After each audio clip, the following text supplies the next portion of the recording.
HighBridge, a division of recorded books, presents How to Tell a Joke, an Ancient Guide to the Art of Humor, by Marcus Tullis Ciccero, translated by Michael Fontaine, read by Roger Clark. Cicero was seemingly addicted to laughter and to being a smartass. Plutarch, Comparison of Demosthenes and Cicero. Introduction. Is humor a teachable skill, or is it something you're born with? A couple thousand years ago, Cicero had some thoughts about that.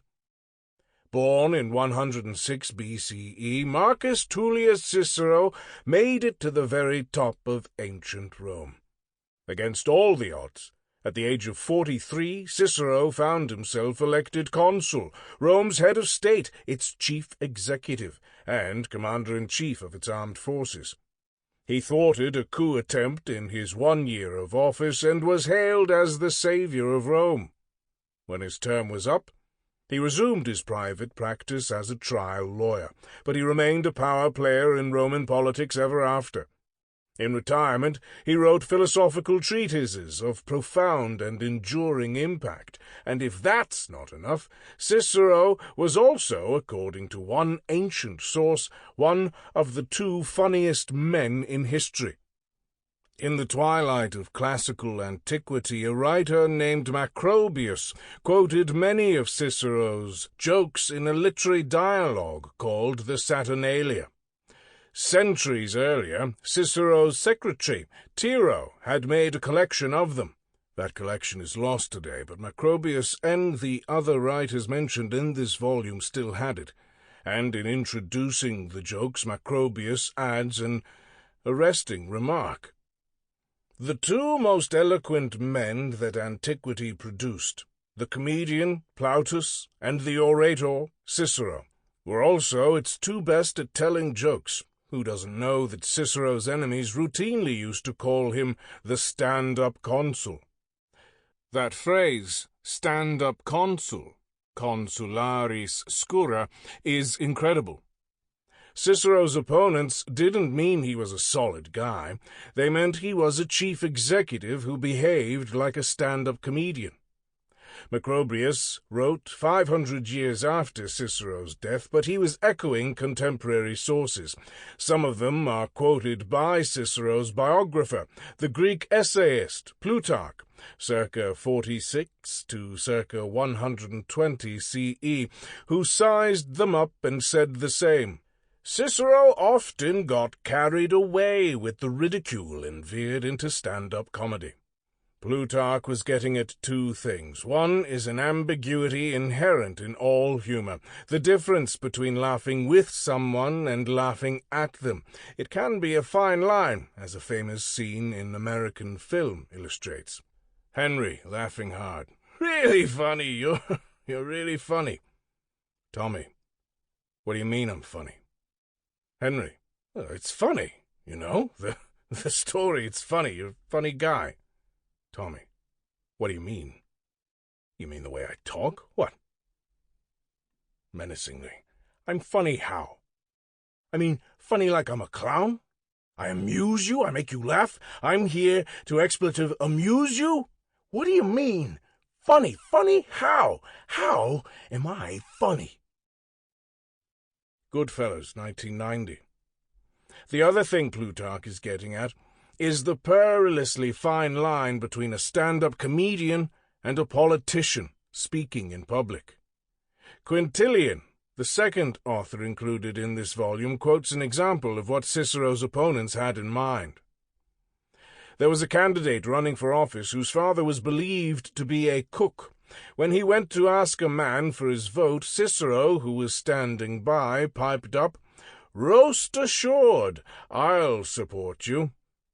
Frowning, Quintilian comments, that's on the verge of stand-up. Paine scurrila. Quintilian is right to be concerned. The line between wit and buffoonery can pose a serious threat to dignity, but it can also, as Cicero knew, be a source of power.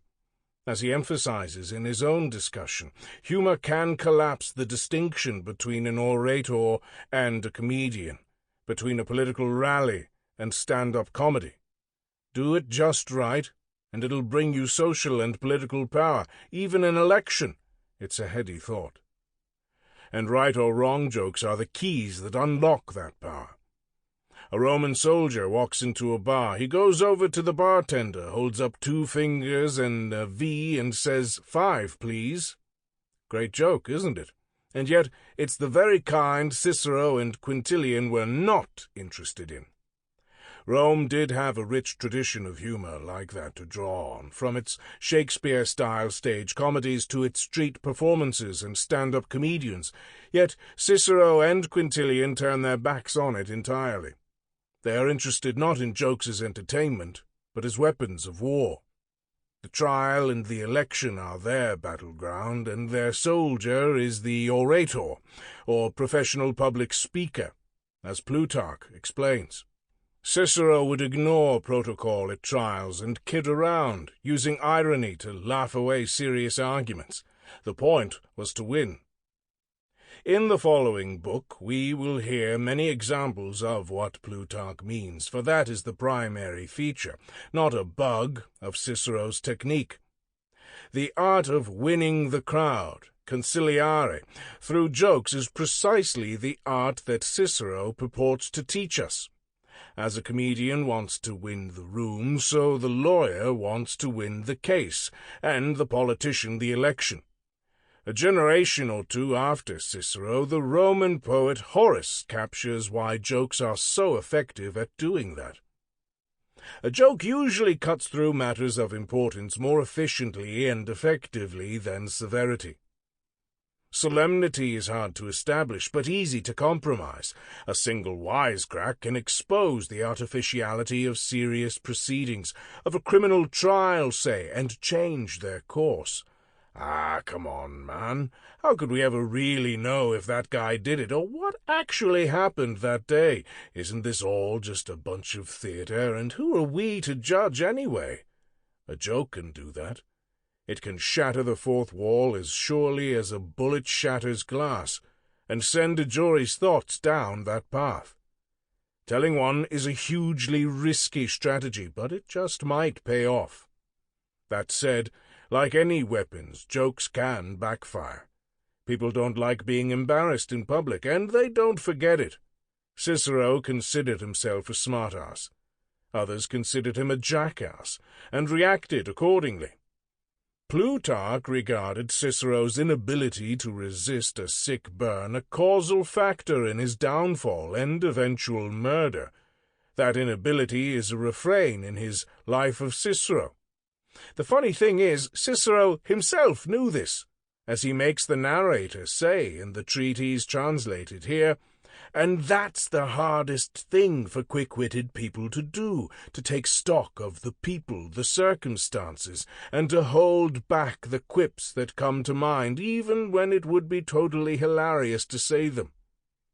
Question: how do you tell the difference between a male chromosome and a female chromosome? Answer: check their genes. It's a funny thing, humor. In Latin, the word means biochemical. Today we speak of chemicals like serotonin and dopamine, and blame mood or misbehavior on chemical imbalances. Romans spoke of humors like phlegm or black bile, and blamed mood and misbehavior on humoral imbalances. Funny how little some things change. People in ancient Rome knew nothing of genes, of course, but plenty about genetics. They weren't stupid. They could see that some characteristics are acquired and others innate. Innate comes from their word for genetics, natura, meaning the condition of your birth. They could also see predispositions. It was obvious that certain abilities just come more easily to some people than others. Sports, singing, public speaking, even telling a joke. In theory, if you were born with just the right balance of humors, like a Cicero, you'd be a humorous person, a wit, a natural. What if you weren't, though? Could you become one? And if you were a natural, could you get even better? That question brings us to Cicero's treatise, the longest extant discussion of humor we have from the ancient world. The format. If you have a good idea to share with the world, there are a few different ways to present it. You can write an article, or give a TED Talk, or you can make it into a poem, or you can make it into a movie. The last option is the traditional format for humanistic learning. Instead of just telling us what to think, that's the easy option, and the one Quintilian chose. Cicero created a dialogue or script and constructed an imaginary world for readers to animate inside their heads. He creates real characters complete with individual personalities, and he distributes his thoughts on humor among them. The treatise on humor presented here is self-contained, but Cicero embedded it in a much longer work called On the Ideal Orator. The work as a whole covers every aspect of the art of public speaking, and it is Cicero's masterpiece. Cicero wrote it in 55 BCE, 8 years after his consulship and 12 years before he was assassinated. But that's not when the dialogue is set. Think for a moment. What was happening in your hometown 36 years ago? In ancient Rome in 55 BCE, that thought takes you back to 91 BCE. The Roman world is weeks away from the awful and bloody conflict known as the Social War, 91 to 87 BCE, and things are still quiet. Cicero sets his dialogue there, and not in the capital city itself, but in a villa in Tusculum, a nice suburb of Rome where the wealthy had their summer homes. He lifts the curtain on a number of famous orators of his grandfather's day, discussing and reliving the glory days of their profession. Ironically, the three speakers we meet in our extract are named Julius Caesar, Crassus, and Mark Antony, but none of them are the famous strongmen whose names will ring bells for students of Roman history. This Caesar is not the famous conqueror of Gaul, but Gaius Julius Caesar Strabo Vopiscus, circa 130 to 87 BCE, a famous wit of his time. Cicero singles him out elsewhere as the most hilarious orator in Roman history, and the other orators in the dialogue regard him as a pioneer of the light touch. Glimmers of his wit sparkle here and there throughout his speech. Don't miss his pun in section 218. 5 years after the dialogue takes place, he was assassinated. This Crassus is not the wealthiest man of the ancient world, but Lucius Licinius Crassus, 140 to 91 BCE, one-time consul and the greatest orator of his time. He died just days after the dialogue is set. And this Mark Antony is not the lover of Cleopatra, but that man's grandfather, born in 143, consul in 99, and, like Caesar Strabo, assassinated in 87 BCE. Little need be said about Quintilian, the author of the second treatise included here. About 10 years older than Plutarch, he was born around 35 CE on the far side of the Roman Empire in Spain, and he devoted his career to the study of oratory. Like most professors, his life was remarkable only for his teaching appointments. Toward the end, when he held the first chair of Latin rhetoric in Rome, he wrote a master textbook on public speaking titled The Education of the Orator. As with Cicero's, Quintilian's treatise on humor forms a separate module that he believes every orator should master. It will be immediately obvious that Quintilian had read Cicero's treatise closely, though his analysis of humor is different and interesting in its own right. The Renaissance. With the fall of Rome in the West, Quintilian was to have the last written word on the theoretics of humor in Europe for 1400 years. Both treatises were still studied in the Middle Ages, but it was only during the Renaissance that fresh ground was broken. The first original thinker to appear, Giovanni Pontano, 1426 to 1503, finally coined an abstract Latin word for wit or humour, facietudo, and he goes on to explore its social virtues at great length. 2 generations later in Germany, the Protestant reformer Philip Melanchthon, 1497 to 1560, revisits Cicero's and Quintilian's categorizations of jokes and emphasizes their tactical advantages, but with an updated framework taken from Aristotle and with new examples borrowed from biblical, ancient Greek, medieval German, and Protestant Christian history. Melanchthon's essay appears as an introduction he wrote for the last serious humanistic treatise on humour, a didactic Latin poem titled The Art of Joking. The author was a young German named Matthew Delius, 1523 to 1544. Delius died at the tragically young age of 21, leaving his poem in manuscript, and Melanchthon had it printed 11 years later. Unlike Cicero, Quintilian, and Melanchthon, however, Delius was not interested in the use of jokes as weapons or even in the old examples. As Barbara Bowen puts it, for him wit is essential, not to argument, but to recreation and friendly social intercourse. Early on in Cicero's dialogue, Caesar half-seriously suggests that philosophers, not orators, are the ones to ask about where laughter comes from and how it works. In the 19th century, German philosophers, principally Schopenhauer, took up this cue with aplomb. Later came Freud and his alembicated explanations, which paved the way for psychology, psychoanalysis, and psychiatry, each to take a crack at humor. But that was a mistake. Jokes belong to rhetoric, not philosophy. As we're learning once again, asking a philosopher to analyze humor is a category mistake, like selling dolphin at a fish market. And as we look back now, it seems Cicero knew it all along. Question: why is Spider-Man so good at comebacks? Answer: because with great power comes great responsibility. So, to return to Cicero's original question, is humor a teachable skill? 2 millennia later, the jury's still out. No, says J. Sankey. Yes, says Joel Stein. It's complicated, says Mark Saltveit. All 3 are comedians worth listening to. J. Sankey is a veteran stand-up comic and the author of Zen and the Art of Stand-Up Comedy. As he puts it, I do not believe someone can be taught to be funny, not from a book, not from a 32-week course. Either you're funny or you aren't.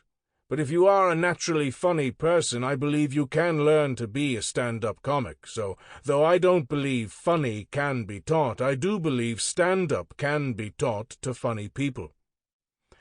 Not so fast, says Joel Stein, a very successful comedy and sometimes sitcom writer, who wrote Time magazine's humor column for 17 years.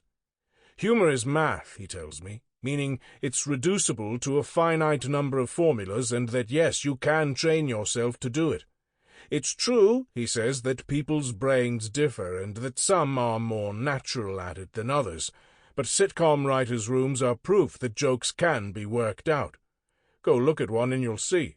Some categories even have their own labels, like hang a lantern on it, and when you need a joke you just reach for one. This sounds suspiciously like the kind of categories that Cicero and Quintilian both end their treatises with. Yet Stein also tells me that some people do seem to need some baseline bent for humor. The difference between these 2 views may be more apparent than real. Mark Saltveit tells me, Saltveit is a stand-up comedian, world champion palindromist and philosopher of stand-up. There are 2 crucial distinctions, he says. The first is that stand-up comedy is an interaction between audience and performer in a particular moment in time.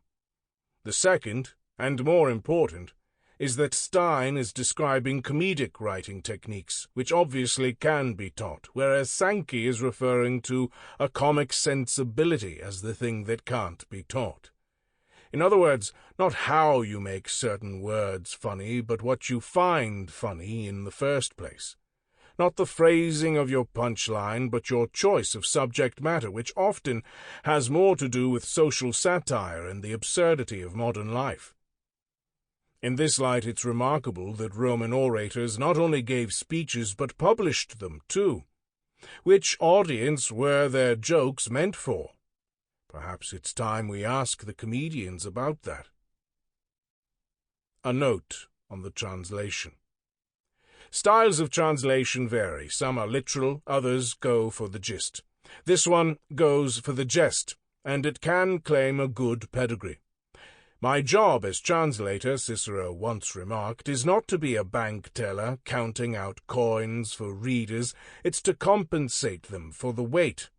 In that spirit, I've racked my brains to find equivalent words, names, puns, phrasings, and cultural counterparts to make the jokes as funny in English as they are in Latin. I've also changed or suppressed details that would cause confusion or attract undue attention if kept in. You can call it paternalism, or you can call it good comedy. A comedian limits the distractions, so do I. My style can also claim a long pedigree. The first person to translate Cicero's jokes was Plutarch, his biographer, around 100 CE. 2 samples survive, and it is instructive to see how Plutarch handled them. The first is his version of the joke about the Sphinx that Quintilian quotes in section 98, and it's literal. I quote it in the endnote. Since that joke is based on the thing, Plutarch's approach makes sense. Not so the second joke, though, which is based on language. Take a listen. There was once a guy with an elite-sounding name. He looked like a Roman aristocrat, but rumor had it that he really came from North Africa, a place where, unlike Rome, most men got one ear pierced. When Cicero was speaking in court one day, the man called out, "I can't hear you." Cicero replied, "You sure used to have whole doors in your ears." Unlike me, Plutarch cannot replicate the pun on bene foratus aures, which means both pierced ears and ears with fine doors in them. So what does he do? He reworks the punchline to honor its spirit. He chooses a word for holes that sounds like the word for pierced, and that suggests the holes or openings bored into a wind instrument. And yet you don't have your ear short on holes. Is it as funny? Not to me, but Plutarch must have thought so. I follow in his footsteps here. How to tell a joke. Cicero, on the ideal orator. Humorous, Caesar. Explain jokes. Caesar takes a stab. Antony. Humor and joking, though, is fun, and often wicked effective. Every other aspect of public speaking might be teachable by rules, but humor is obviously something you're born with, and rules can't do anything for it. Caesar, in my view, you're far better than others at this, so you can easily back me up that joking either 1, isn't a teachable skill, or 2, if it is, then you're the best person to teach it to us. Caesar. Actually, I think a decent funny man can discuss anything with greater wit than wit itself. Let me explain. I once saw these Greek books titled On Humor and got excited, thinking I'd learn something from them. What I found, though, was lots of Greek quips and jokes, which makes sense, since the people of Sicily, Rhodes, Byzantium, and above all Athens, are the leaders in this area. But they were so ridiculous when they tried to schematize, systematize, and teach the rules behind them that the only thing I could laugh at was how ridiculous they were. And that's why, to me at least, it seems impossible to teach a course in the topic you want. The thing is, jokes actually come in 2 forms. The first kind permeate an entire speech, while the other come fast and razor-sharp. The ancients called the first kind shtick, and the second a sick burn. Both have funny names, which makes sense, since the whole business of making people laugh is winking funny stuff. That said, Anthony, you're right. I've often seen humor accomplish a great deal at trial, but you don't need rules for that first category of ongoing banter, that is, shtick, because people are shaped by their genetics, and it's that, plus some help from their facial expressions and voices and manner of speech itself, which makes them funny impressionists or storytellers. And since that's true, then in the second category, that is, sick burns, too, where a zinger has to get fired off and hit its target before anyone could seemingly even think of it, well, how could there be rules? I mean, rules couldn't have helped my brother Barker here when Philip asked him, "What are you howling for?" and he shot back, "I see a thief." And what could rules have done for Crassus anywhere in that speech he gave in probate court against Scaevola, or in the one defending Gaius Plancus against Brutus? Really, Antony, everyone thinks the honor you pay me should go to Crassus, because he's pretty much the only one you'll find who excels at both kinds of wit, that is, in the first category of keeping up the talk and in the second category of snappy comebacks. I mean, his entire speech defending Curius against Scaevola was bursting with good-natured Category 1 ribbing. It didn't have those Category 2 zingers because he wanted to spare his opponent's dignity, and in doing that he kept his own. And that is the hardest thing for quick-witted people to do. To take stock of the people, the circumstances, and to hold back the quips that come to mind, even when it would be totally hilarious to say them. Accordingly, and this is pretty funny, some jokers twist these lines of Ennius. When his mouth's on fire, it's easier for a wise man to suppress the flames than a good remark.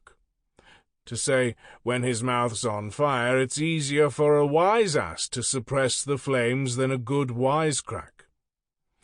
They claim the good or helpful part of Ennius's dicta obviously has to mean funny, because dicta, remark, already means wisecrack all by itself. But as much as Crassus kept away from those in dealing with Scaevola, and instead made light of the trial and their disagreement with the other kind, the one that doesn't entail roasting anyone, when it came to Marcus Brutus, who he hated and thought deserved abuse, he unloaded with both kinds. He went crazy on the spa Brutus had recently sold off and the inheritance he'd burned through, and those zingers, such as when Brutus said, "I don't see what I'm up here sweating for," and he snapped back, "No surprise there, you did just get out of the spa." There were countless ones like that, but the continuous banter was just as funny. I mean, Brutus called in a couple readers to quote from a pair of policy speeches Crassus had given to different audiences, and then pointed out sections where Crassus had allegedly flip-flopped. And that's when our friend Crassus here asked, cracking up, it was totally hilarious, 3 people to come read bits from the 3 books of the dialogue on civil law that Brutus's dad had written. Let me quote Crassus's rebuttal. Caesar quotes from Crassus's rebuttal. Caesar now quotes extracts from Crassus's rebuttal. The first 3 extracts begin with an inset quotation from Brutus's father's book, followed by Crassus's commentary. First came Book 1. My son, Marcus, and I once found ourselves at our villa in Privernum. Brutus, your father's going on record that he left you an estate in Privernum. Then came Book 2. My son Marcus and I were at our villa in Alba. This guy's clearly a genius, one of the smartest in the country. He knew, glancing at Brutus, this black hole. He was worried that once Brutus didn't have anything, people would assume he hadn't been left anything. Then came Book 3, which is the last one, he wrote. I heard Scaevola say there are 3 authentic books by Brutus. My son Marcus and I... Sample complete. Ready to continue?